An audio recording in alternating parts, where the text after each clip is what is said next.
is looking to fundamentally restructure the international trading system. And just yesterday, he announced a pause on what is called a global set of reciprocal tariffs for all countries but China. This didn't start with missiles. It started with minerals and a smirk from Canada. While America flexed its muscles on TV, Canada rewrote the rulebook in silence. One signature, one tariff, and Tesla's empire began to crack. This isn't just politics. It's economic warfare at 21st century speed. The most polite nation on earth just triggered the most brutal collapse the US auto industry has seen in decades. And nobody noticed. Why is Canada holding America's factories hostage? How did Elon Musk get blindsided while China quietly moved in? And what happens when the people who build your cars can't afford them anymore? How Canada crushed Tesla overnight. It didn't take long for the real damage to unfold. Within 48 hours of Canada's strategic export freeze, Tesla's production lines in Nevada and California began slowing down. Lithium deliveries missed their mark. Nickel shipments stalled at the border. Aluminum arrived incomplete or corroded after prolonged inspections. The beauty and the curse of Tesla's operation was its efficiency. Elon Musk had spent years optimizing supply chains to run lean, fast, and global. But when your materials are sourced from over a dozen countries and funneled through a fragile set of agreements, one disruption turns into a disaster. By day 3, assembly schedules slipped. By the end of week 1, battery modules were being rationed internally. Tesla's flagship gigafactories, once symbols of limitless ambition, suddenly looked vulnerable. Wall Street noticed. Stock prices began a slow but steady descent. Analysts moved from bullish to bearish overnight. Musk took to social media, downplaying the impact. He posted memes, assured investors that alternative sources were being secured, and projected confidence. But internally, executives were scrambling. Logistics teams raced to source minerals from Australia and South America, regions that either couldn't produce enough or were already locked into deals with Tesla's competitors. The press focused on Tesla's delays, but insiders understood the deeper implications. If a single trade retaliation from Canada could kneecap Tesla, what did that say about the broader American electric vehicle push? How could any automaker scale when key minerals could be weaponized overnight?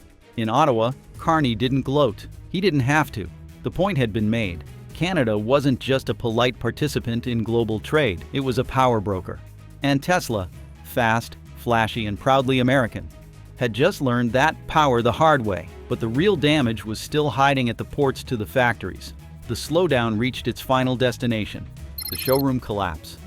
It started quietly. A Chevrolet dealership in Ohio delayed its delivery schedule by 10 days. A Ford dealer in Florida couldn't get parts for a routine repair. Then it exploded. By the third week of Canada's retaliation campaign, American auto dealerships were in chaos. Vehicles once promised in 3 days now took 3 weeks. Basic parts were out of stock. Inventory dried up. Prices surged. For the average American consumer, the experience was surreal. A dealership, once the symbol of selection and speed, had become a site of scarcity and frustration. Staffers couldn't explain delays. Managers couldn't offer timelines. Corporate couldn't offer relief. Buyers walked in with pre-approvals and left empty-handed. Used vehicles skyrocketed in value. Trade-ins became bargaining chips. And for first-time buyers or families on tight budgets, the dream of owning a new car slipped out of reach. The U.S. auto retail system, built on assumptions of abundance and efficiency, was collapsing. Not from foreign competition or corporate mismanagement, but from strategic trade warfare led by a country it once took for granted. Dealers begged for support. Manufacturers promised solutions. Politicians blamed everyone but themselves. And then Canada stopped retaliating and started leading. Carney's coup, the rise of Canada's economic general. It wasn't rage. It wasn't revenge. It was reason. While Donald Trump thundered through press conferences and raged on social media about America First and Canadian betrayal, Mark Carney barely raised his voice. He didn't have to. His strategy didn't rely on sound bites. It relied on leverage. And Carney, perhaps more than anyone else in the Western Hemisphere, knew exactly where America's economic nerves were exposed. A veteran of the global financial system, Carney had spent years helming the Bank of Canada, then the Bank of England. He had advised presidents and prime ministers on the fragility of modern supply chains. He had written policy blueprints that would eventually guide international trade norms. When he stepped into the role of Canada's prime minister, he wasn't looking for a fight. He was looking for a reset, and that reset began with the auto industry. Carney understood something Trump didn't. The real game wasn't about tariffs, it was about narrative. As Trump accused Canada of sabotage, Carney reframed the conflict at international forums, in one-on-one interviews, and in a flood of white papers that positioned Canada as a champion of fair trade. He made it clear that Ottawa wasn't punishing the United States. It was protecting itself from economic blackmail. That framing worked. Fast. Asian markets backed Carney's interpretation. European trade officials began echoing his language. Leaders in Berlin and Tokyo, already growing weary of American volatility, began quietly signaling their support. For the first time in decades, a trade standoff involving the United States did not default to American framing. Instead, the world began seeing Canada not as a rebel, but as a rules-based enforcer. The result was profound. Canadian trade credibility surged. Foreign investors began funneling capital into Canadian logistics, energy, and technology. Meanwhile, American credibility withered. With every tweet, Trump sounded less like a leader and more like a man out of moves. Wall Street was watching. Silicon Valley was nervous. And auto executives, especially those who once dismissed Canada as an irrelevant middle player, were now begging for meetings with Carney's office. He wasn't just playing chess while Trump played checkers. He was redrawing the board. Then Europe picked a side. We've researched it all, so you don't have to. Subscribe for the updates you need to know. Europe walks away from American cars. The warning signs were quiet at first. A canceled order from Berlin, a sudden policy shift in Brussels, a regulatory holdup in Paris. It wasn't until the European Union released a joint memo outlining strategic auto diversification that Washington finally paid attention. The message was clear. The era of American cars dominating European roads was over. Germany, home to some of the most powerful automakers on the planet, had already been uneasy about the US's chaotic economic posture. France had long championed domestic production and saw Trump's trade war as an excuse to accelerate that agenda. The United Kingdom, still recovering from Brexit's fallout, couldn't afford the instability of US partnerships, so they moved on. German car makers began pulling investment from American factories and redirecting it to Asia. French EV startups canceled sourcing deals with US component suppliers. The United Kingdom inked a battery sharing pact with Sweden and Norway, intentionally locking out American firms. Even worse, European car buyers responded in kind. Surveys showed a sharp drop in consumer trust for American-branded vehicles. Dealers across France and Germany reported falling demand for Tesla, Jeep, and Ford, citing everything from rising costs to shipping delays. Meanwhile, sales of Hyundai, Toyota, and Volkswagen surged. American cars, once aspirational, were now seen as unreliable and politically tainted. Washington failed to notice the shift until it was irreversible. By the time U.S. trade officials requested emergency sessions with European trade envoys, the door had already closed. Europe had found new partners, ones that didn't tweak policy or weaponize tariffs. And then came the power grab. China moves in. As Canada and Mexico built a new alliance, and Europe quietly walked away, China made its move. And it did so with surgical precision. Chinese officials had studied the North American market for years. They understood where the cracks were forming, where the pressure points were most fragile. When the United States turned on its allies, China turned toward them. The first step was resource control. Chinese state-owned companies inked multi-year contracts with Canadian mining firms for lithium, nickel, and cobalt, locking up resources that once fed American battery plants. In exchange, China offered favorable loan terms, infrastructure projects, and promises of long-term stability.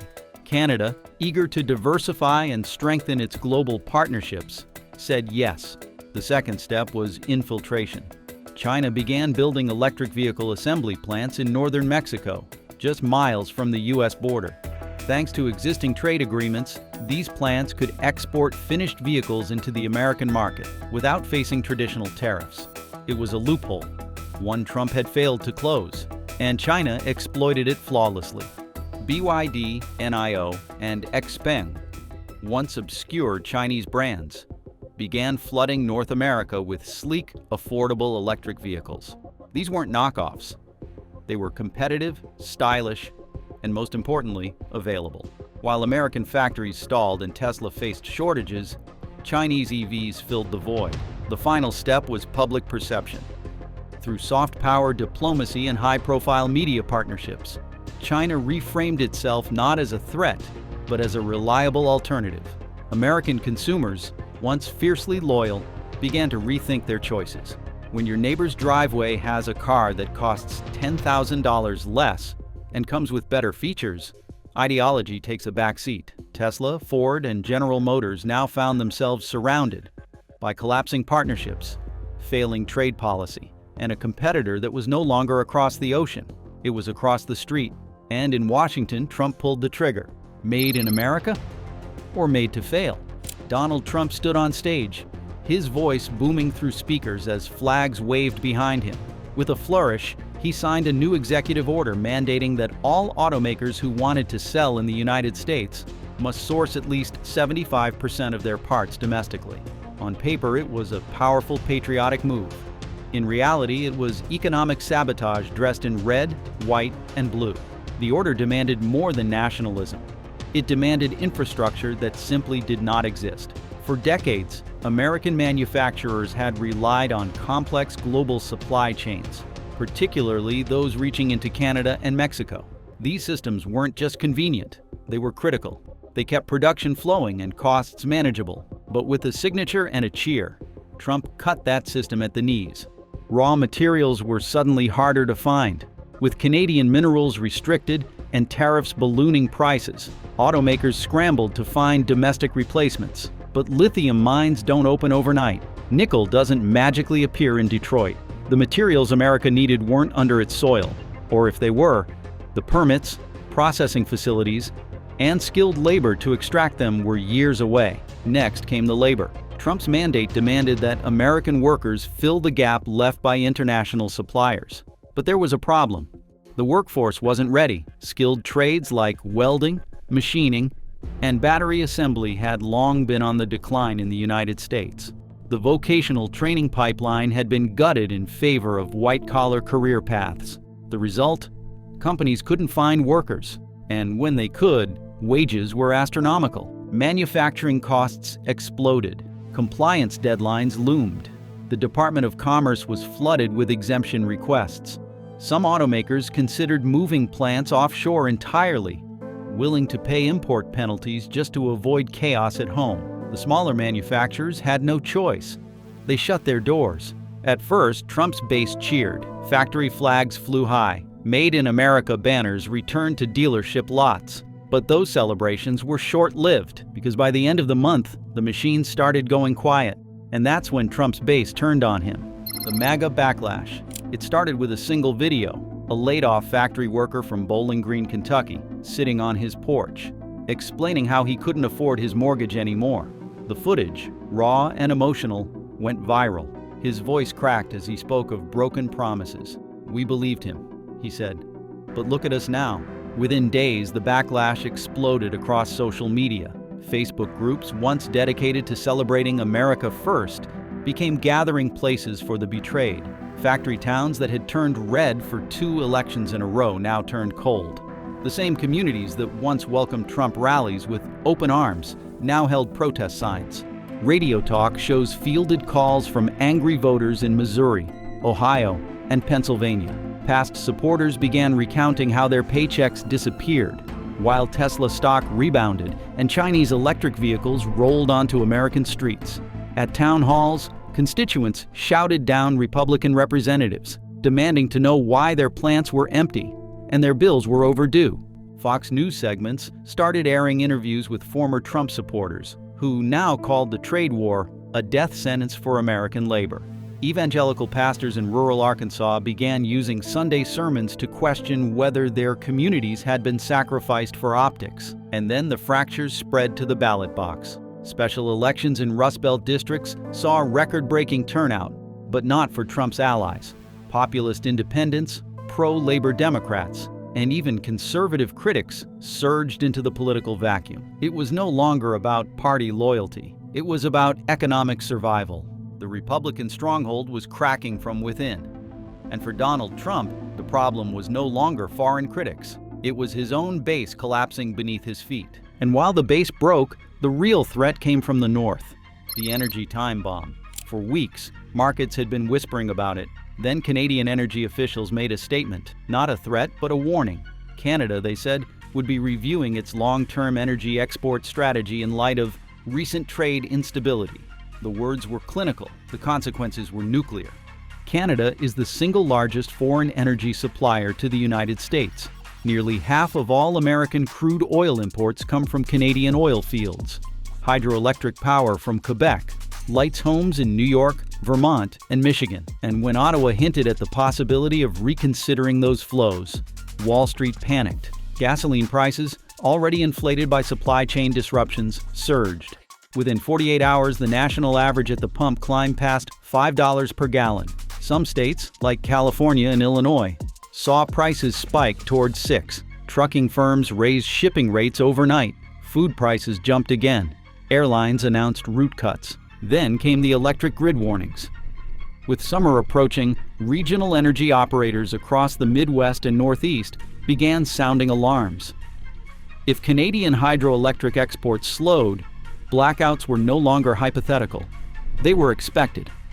Hospitals, government agencies, and utility providers scrambled to secure alternative energy. But there was no easy fix. Meanwhile, Canada remained vague. Mark Carney refused to weaponize energy outright. But he didn't have to. The uncertainty alone was enough. And in the void of clarity, speculation did what policy never had. It shattered the illusion of American energy independence. For decades, politicians from both parties claimed the U.S. could stand alone. That myth crumbled in real time. Pipelines that once brought fuel now represented risk. Power lines that once symbolized stability now flickered with fragility. And as gas prices surged, shipping slowed, and energy costs soared, the next crisis was about to begin, because now the real victims stepped into the spotlight. Consumers get crushed. The American dream used to come with a steering wheel. Owning a car wasn't just a convenience. It was a rite of passage, a symbol of freedom, identity, and control. From the post-war suburbs of the 1950s to the back roads of rural America, the car defined the lifestyle.